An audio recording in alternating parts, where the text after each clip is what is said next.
नमस्कार प्रेक्षकांनो, तुम्हा सगळ्यांचं स्वागत आहे आपल्या या यूट्यूब चॅनलमध्ये. तर मित्रांनो, या मालिकेच्या आजच्या भागामध्ये आपण पाहणार आहोत की नील ऑफिसमधील एका व्यक्तीसोबत फोनवर बोलत असतो आणि त्याचवेळी तो त्या व्यक्तीला सांगत असतो की ही ग्लोबल कॉन्फरन्स आपल्यासाठी खूप महत्त्वाची आहे आणि सारंग यासाठी पहिल्यांदाच लीड लोड करत असल्यामुळे तुम्हाला जी काही मदत आहे ती त्याला सगळी पुरवायची आहे आणि ही माहिती जी आहे तो त्या व्यक्तीला देत असतो. त्याला सांगत असतो की तुम्ही जे काही सगळं आहे सारंगशी डिस्कस करून घ्या आणि सारंगला सगळं महत्त्वाचे पॉईंट जे आहेत ते सगळे समजून सांगा म्हणून. आणि मी तुम्हाला जे डॉक्युमेंट्स पाठवतो ते सुद्धा तुम्ही त्याला एकदा व्हेरीफाय करा आणि तुम्ही ते पुढे पाठवा म्हणून. आणि त्यानंतर तो फोन ठेवून देतो आणि डॉक्युमेंट्स पाठवत असतो आणि त्याला अजून एका फोनवरती बोलायचं असतं. पण तेवढ्यात ऐश्वर्या त्याला म्हणते की खूप झालं तुझं आता नील, आता मला खूप झोप येत आहे. तू आता प्लीज लाईट बंद कर आणि तुला जे काही करायचे तिकडे बाहेर जा आणि कर. कारण की तिला खूप नीलचा राग आलेला असतो. ते ऐकून नील तिला समजवून सांगत असतो की हे बघ ऐश्वर्या, तुलासुद्धा माहीत आहे आपल्यासाठी ही ग्लोबल कॉन्फरन्स किती महत्त्वाची आहे ते. आणि त्या संदर्भात मला काही महत्त्वाचे कॉल्स हे करायचे आहेत. कारण त्या प्रेझेंटेशनमध्ये सारंगने व्यवस्थितपर्यंत रिप्रेझेंट होणं खूप महत्त्वाचं आहे.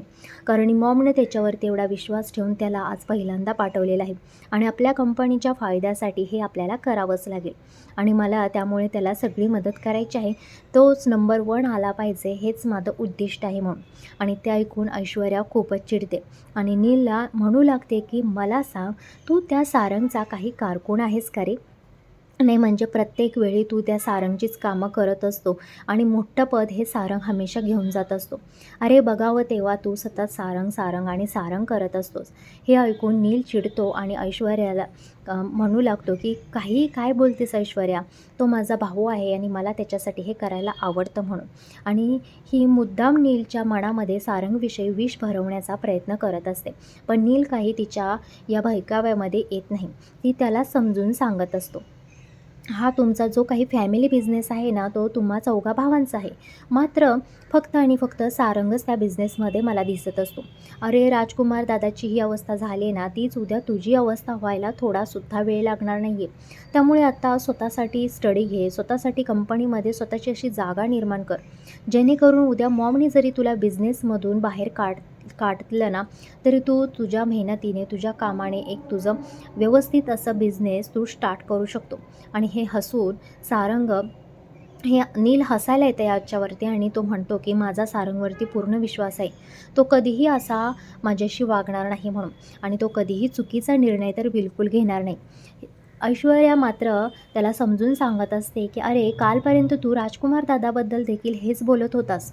तर नील म्हणतो की दादाने जी चुकी केली आहे ना, ती चुकी जर सारंगने देखील केली असती ना, तर मॉमने सुद्धा त्याला ही शिक्षा दिली असती आणि त्याला देखील घरातून बाहेर काढलं असतं. त्यामुळे तू उगाच आता माझ्या मनामध्ये त्याच्याविषयी विष भरवायचा प्रयत्न करू नकोस म्हणून. आणि त्याला तो समजून सांगत असतो. काही उपयोग नाही आहे ऐश्वर्या हे सगळं बोलून, कारण माझ्या मनावरती काही परिणाम होणार नाही याचा. ऐश्वर्या काही ऐकायला तयार नसते. त्यामुळे नील म्हणतो की ऐश्वर्या, तू ना सतत कटकारस्थाना करत असतेस आणि माझ्या फॅमिलीला कमीपणा दाखवण्यात तुला काय एवढी मजा येते काय माहिती. अगं ते पण सगळे आपलेच लोक आहेत. तू कशाला स्वतःचा मोठेपणा मिरवतेस या घरामध्ये आणि सतत सगळ्यांना कमीपणा दाखवत असते.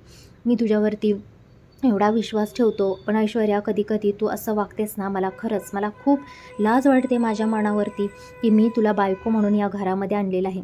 आणि या गोष्टीमध्ये ऐश्वर्याला वाईट वाटतं आणि हे ऐकून ऐश्वर्या खूपच तिला राग येतो आणि नीलला पटकन रूममधून बाहेर जायला सांगते ती. तर नील हसतच बाहेर जाण्यासाठी निघतो, मात्र तो पुन्हा वळून फिरतो आणि ऐश्वर्याला म्हणतो, वाटलं ना वाईट, मग असंच वाईट दुसऱ्याला सुद्धा वाटतं. म्हणून तू प्रत्येक वेळी ना व्यवस्थित बोलत जा प्रत्येकाशी. प्रत्येकाच्या मनाचा विचार करून बोलत जा. आणि त्यानंतर ऐश्वर्या मात्र तिला खूपच राग येते आणि ती तिथून चिडून निघून जाते. त्यानंतर दुसऱ्या दिवशी सकाळी सावली सारंगसाठी कॉफी घेऊन येते.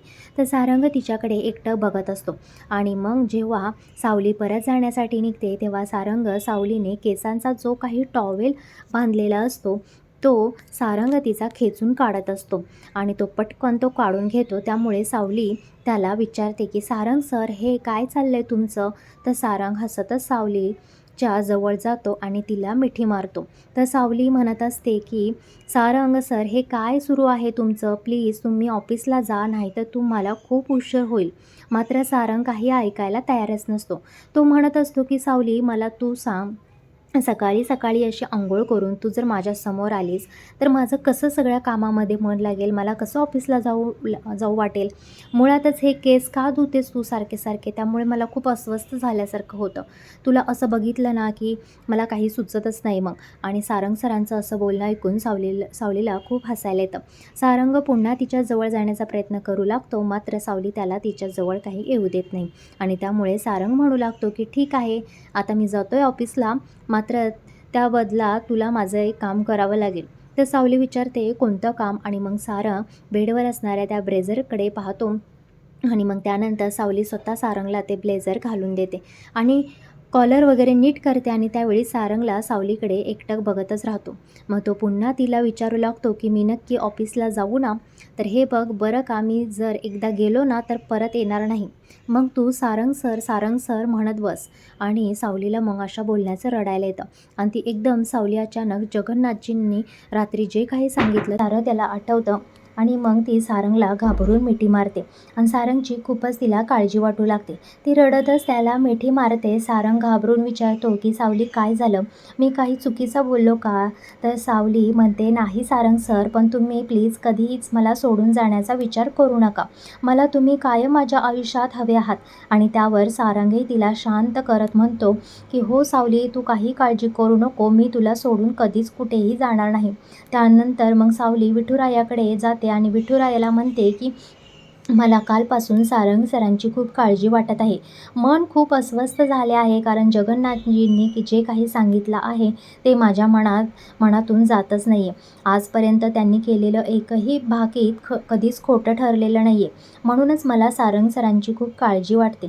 आणि मग ती सारंग सरांसाठी, त्यांच्या सुरक्षतेसाठी विठुरायाला साकडं घालते. तर दुसरीकडे सोहम आणि बबलू कॅरम खेळत बसलेले असतात. आणि त्यावेळी सोहम ताराविषयीचा बबलूचा संवाद जो आहे तो सगळा तारा ऐकत असते. सोहम बबलूला सांगत असतो की अरे काय सांगायचं तुला, ही तारा जी आहे ना ती आजकाल सतत माझ्याशी भांडत असते. पहिल्यासारखं माझ्यावरती प्रेमच करत नाही. सतत तिच्या राग हा नाकावरती बसलेला असतो. छोट्या छोट्या कारणावरून सतत रागवत असते. पण ते मागं तारा येऊन सगळं ऐकत असते. बबलू त्याला खाणाखुणा करून सांगत असतो, पण सोहमच्या काहीच लक्षात येत नाही. सोहम मात्र ताराविषयी तसंच बडबड चालू ठेवतो. आणि मग ते बघून बबलू त्याची मान वळवतो आणि त्याला दाखवतो, अरे ती तुझ्या मागे येऊन उभी राहिलेली आहे म्हणून. आणि मग सोहमला धक्काच बसतो. आणि मग त्यानंतर तारा जी आहे ती त्याला म्हणत असते, अच्छा म्हणजे हेच तुझं महत्त्वाचं काम आहे का? इथं येऊन माझी बुराई करणं, माझ्याबद्दल वाईट साईड बोलणं, हेच तुझी कामं आहेत. तर सोहम म्हणतो की नाही तारा, तसं काहीही नाही आहे, मी थोडासा वैतागलो होतो म्हणून मी सगळं काही बोलून गेलो. कारण मला ना आपल्यातील भांडणांचा आता खूपच कंटाळा आलेला आहे. मला खूपच मनस्ताप होतो या सगळ्या गोष्टींचा. सगळं संपवायचं आहे. आणि त्यावेळी तारा म्हणते की ठीक आहे, जर तुला खरंच हे सगळं थांबवायचं असेल ना तर मग तुला आता मी जी काही शिक्षा देईन ती तुला भोगावी लागेल. तो सोहम म्हणतो की ठीक आहे, मी शिक्षा भोगायला तयार आहे. आणि त्यानंतर आपण इकडे पाहतो की 15,000चा आणि ती तिथून निघून जाते. ती त्याला 15,000 मागते आणि मग ती तिथून निघून जाते. त्यामुळे सोहम मात्र डोक्याला आता हात लावून बसलेला असतो. दुसरीकडे अमृता किचनमध्ये काम करत असते. तितक्यात सावली त्या ठिकाणी येते. ती खूपच काळजीत असते. त्यामुळे अमृता तिला नेमकं काय झालं आहे हे विचारू लागते. आणि मग सावली तिला जगन्नाथजींनी जे काही सांगितलं असतं ते सांगते. तर अमृता म्हणते की काळजी करू नकोस, तुझ्या विठुराया आहे ना तो सगळं सांभाळून घेईन. आणि ते ऐकून मग सावलीसुद्धा थोडंसं बरं वाटतं. आणि मग अमृता तिला म्हणते की आज मात्र श्रावणी सोमवार आहे, त्यामुळे आज तुला सारंग सरांसाठी अभिषेक करायचा आहे. आणि त्यावर सावली ही होकार देते. दुसरीकडे ऐश्वर्या ताराला घेऊन देवघरात जाते. आणि ती ताराला सांगू लागते की हे बघ, हे आहे आपल्या घरातील शिवलिंग आणि आज तू अभिषेक करायचा आहे. तर तारा विचारते की वहिनी, मी हे सगळं का करू? आणि त्यावेळी ऐश्वर्या म्हणू लागते की दरवर्षी राजकुमार दादा आणि अमृता वहिनी अभिषेक करतात, मात्र यावर्षी राजकुमार दादा घरात नाही आहे, त्यामुळे तिला तर ते काही शक्य होणार नाही. आणि मला या सगळ्या गोष्टींची अजिबात इंटरेस्ट नाही आहे. त्यामुळे ती मूर्ख मुलीला तर मॉम या घरची सून मानत देखील नाही. त्यामुळे आता तुलाच हे सगळं करावं लागेल. तर तारा म्हणत असते की वहिनी, तसंही अमृता वहिनीने त्या सावलीला सांगितलं आहे ना, मग करू द्या ना तिलाच. मलासुद्धा या सगळ्या गोष्टीमध्ये काहीही इंटरेस्ट नाही आहे. मात्र ऐश्वर्या ताराला काही बोलू देत नाही. ती म्हणत असते की तारा तारा गुपचूप शिवलिंगाची पूजा तुला करायचीच आहे आणि शिवलिंग उचल आणि पूजा करायला सुरुवात कर म्हणून. पण तारा म्हणते की वहिनी, ही मनाची गोष्ट आहे, आपण अशी चोरून का करायची. मात्र ऐश्वर्या तिचं काही ऐकायला तयार नसते आणि ती त्यामुळे ताराला शिवलिंगाची पूजा करायला बसवते. ताराला सुद्धा नाईलाज होतो आणि ती चोरूनच पूजा मांडायला तयार करते. मात्र तितक्या तिच्या हाताला चटका बसतो आणि त्यामुळे ती मोठ्याने ओरडते आणि तिचा आवाज ऐकून सावली धावत पळत त्या ठिकाणी येते. ती ताराला म्हणू लागते की तारा मॅडम, तुमच्या बाबतीत प्रत्येक वेळी हे असं का घडतंय ना, तेच मला काही कळत नाही. मला खरंच असं वाटतं की तुमच्या मागे काहीतरी एखादी इडाबिडा लागली आहे. तुम्ही ना काहीतरी उपाय नक्की करा किंवा कोणत्या तरी ज्योतिषाला तुमची पत्रिका दाखवून घ्या. मात्र तारा सावलीवरतीच ओरडते आणि तिथून निघून जाते आणि हा सुद्धा प्लॅन फसल्यामुळे आता ऐश्वर्याचा तर चेहराच काळा निळा पडलेला असतो. दुसरीकडे आता तिलोत्तमाचा जो फोन आहे तो चंद्रकांतजींना आलेला असतो. दोघेही एकमेकांशी फोनवरती बोलत असतात. चंद्रकांत तिलोत्तमाला सांगत असतो की तू पूजेची अजिबात काळजी करू नको. तुझ्या सगळ्या सुना व्यवस्थितपणे सांभाळून घेतील आणि या सोमवारी सावली अभिषेक करणार आहे, त्यामुळे तर तू अजिबात काळजी करू नको. आणि मग त्यानंतर तो फोन ठेवून देतो. तितक्या सावली त्या ठिकाणी येते. ती चंद्रकांतजींचा आशीर्वाद घेते. चंद्रकांत म्हणत असतो की सावली, मी खरंच खूप नशीबवान आहे, कारण मला तुझ्यासारखी ही सून लाभलेली आहे.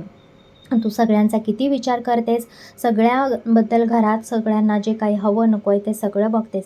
सगळ्यांना एकदम बांधून ठेवणारी सून अशी मला भेटली आहे. तर मग मला असं वाटतंय की माझीच तुझ्या आणि सारंगच्या जोडीला नजर लागेल की काय. आणि त्यावरती सावली हसून म्हणते की बाबा, असं काही होणार नाही हो. मग ती पूजेच्या तयारीसाठी जाते. मात्र त्याचवेळी ऐश्वर्या आणि तारा त्या ठिकाणी येतात. ऐश्वर्या रागातच अमृताला विचारत असते की वहिनी, हा सगळा काय प्रकार आहे. ही मुलगी आजचा अभिषेक का करणार आहे.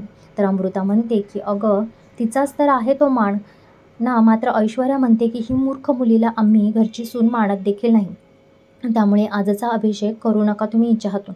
आणि मग ती कोणताही विचार न करता सावलीच्या हातातून ते पूजेचं ताट असतं ते फेकून देते आणि हे पाहून सगळ्यांनाच धक्का बसतो.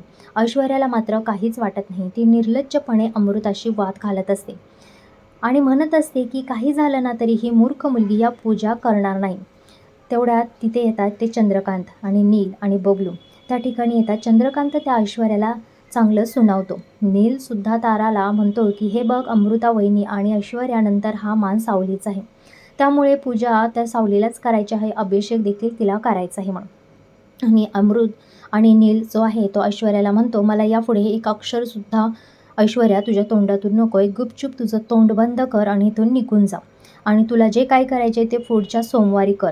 मात्र यावेळी तारा काही उत्तर न देता फक्त खाली मान घालते आणि तिथून निघून जाते. मग ऐश्वर्या पुन्हा सगळ्यांशी वाद घालायला सुरुवात करते. मात्र चंद्रकांतीला गप्प करतात आणि सावलीला सांगतात की बाळा, पूजेची तयारी तू कर आणि तूच पूजा करायची आहे. आजची पूजा जी आहे ती तुझ्या हातूनच झाली पाहिजे. हे ऐकून मग आता मात्र शेवटी सगळ्यांच्याच चेहऱ्यावरती आनंद येतो आणि मग सावली जी आहे ती आनंदाने पूजा करण्यासाठी निघून जाते आणि सावलीच्या हातून छान अशी पूजा जी आहे ती सारंगसाठी केली जात असते. तर मित्रांनो, पाहूया आता नेक्स्ट व्हिडिओमध्ये काय होतं ते. त्यापूर्वी आपल्या या चॅनेलला एक लाईक, सबस्क्राईब करायला विसरू नका. धन्यवाद.